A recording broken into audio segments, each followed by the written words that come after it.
Hi, intrepid earth scientists, Mr. Gopal. I've got another lesson for you in earth science, and this one is on the water cycle. And so the purpose of this lesson is to examine the relationship between the water cycle and erosion. But I think it's also just to appreciate the water cycle and what it tells us about the way that the earth works and nature seems to function.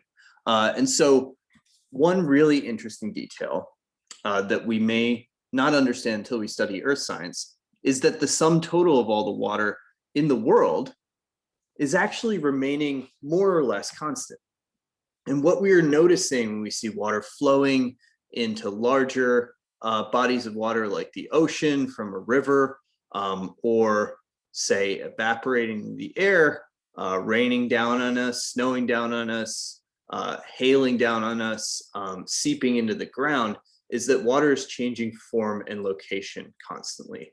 And what I wanted to do for this lesson was just to add on some color to that and think of some ways that you might be able to remember all of the steps in this complicated water cycle a little bit better.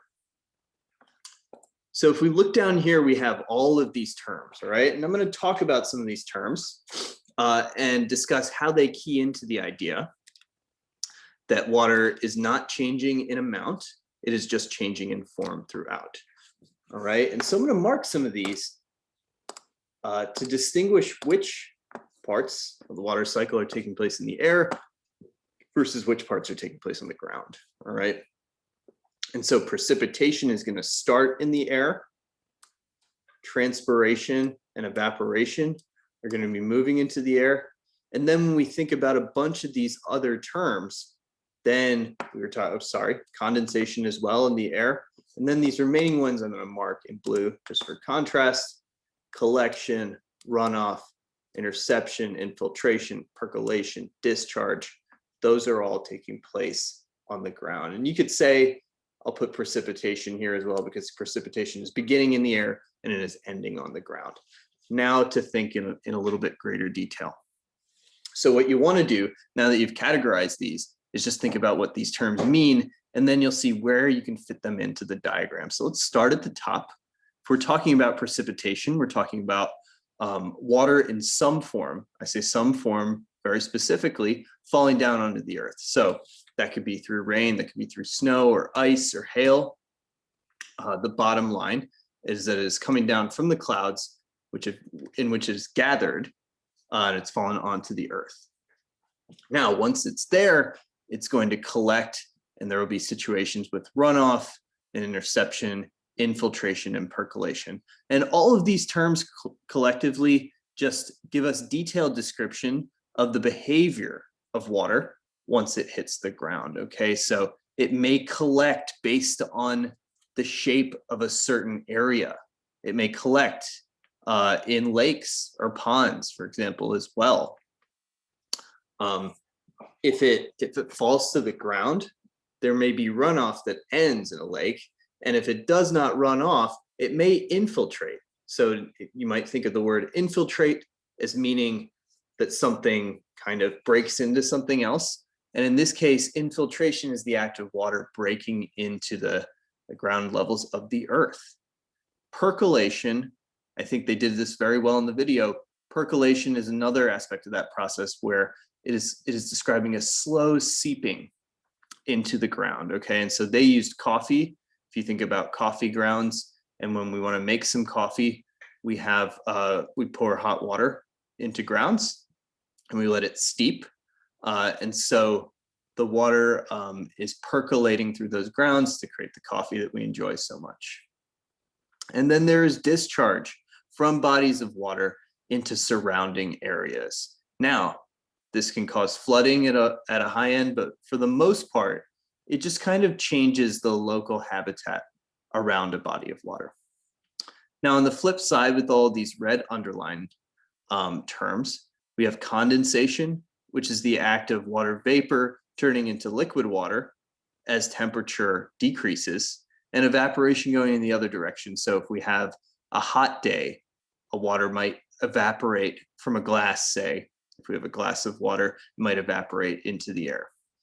When we talk about transpiration, we're talking about a very specific act of water vapor being created as it's given off by plants.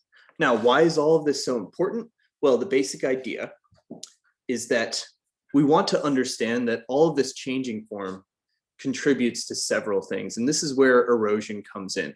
If we think about the act of water percolating the ground and infiltrating it, then we should be thinking about the fact that when it comes to erosion, a lot of erosion work is done by water coming down to the ground, okay? So it breaks into any little crevice in the earth and it begins to expand those crevices, and over large amounts of time, the shape of ground, the structural integrity of ground will change entirely because of water seeping into that ground.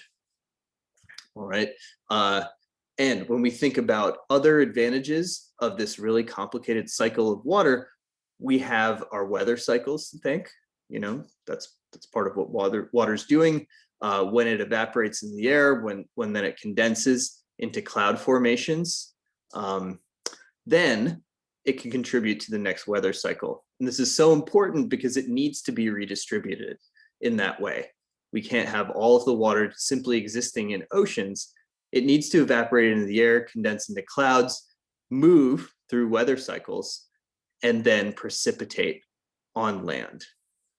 And so these are just some of the advantages of water. So now that we have both clear descriptions and also a sense of where these activities take place, hopefully you'll feel a lot more comfortable matching terms to this diagram. I'm going to clear this. And let's just take a look at how questions about the water cycle show up on the Regents. So we've got two questions here. We know, again, just as I was saying, we can't hoard all of the water in lakes and oceans and rivers. It needs to evaporate in the air, condense into clouds, precipitate elsewhere for the sake of preserving plant life in land areas. And so if we're looking at this, we can see something taking place at this lake, and then winds carrying vapor over land. So that key word vapor is what lets you know that there is water. I'm just going to write H2O here involved in this process, okay? And so you might think to yourself, well, what is the part of the cycle when water is changing from liquid form in the ocean to a different form, a gaseous form in the air that we would call vapor? And once you look back and you think about your terms back here, hopefully one of them sticks out to you.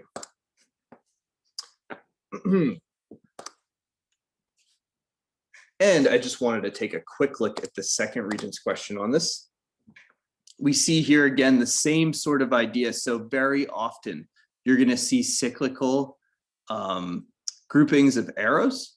All right, and you're going to know you're describing a cycle, the water cycle, because every part of this cycle involves water, and we see it moving into so many different areas. All right, and so this would be a review after you finish filling this out. They're more or less the same diagram in different forms. Now, I hope, again, just to review what we did, we just went over what the terms in the water cycle mean, why they're important, what some of the advantages are, and we tried to do a little bit of practice with the Regents now that we understand where the different parts of the water cycle take place and how. I hope this has been enlightening for you. See you next time.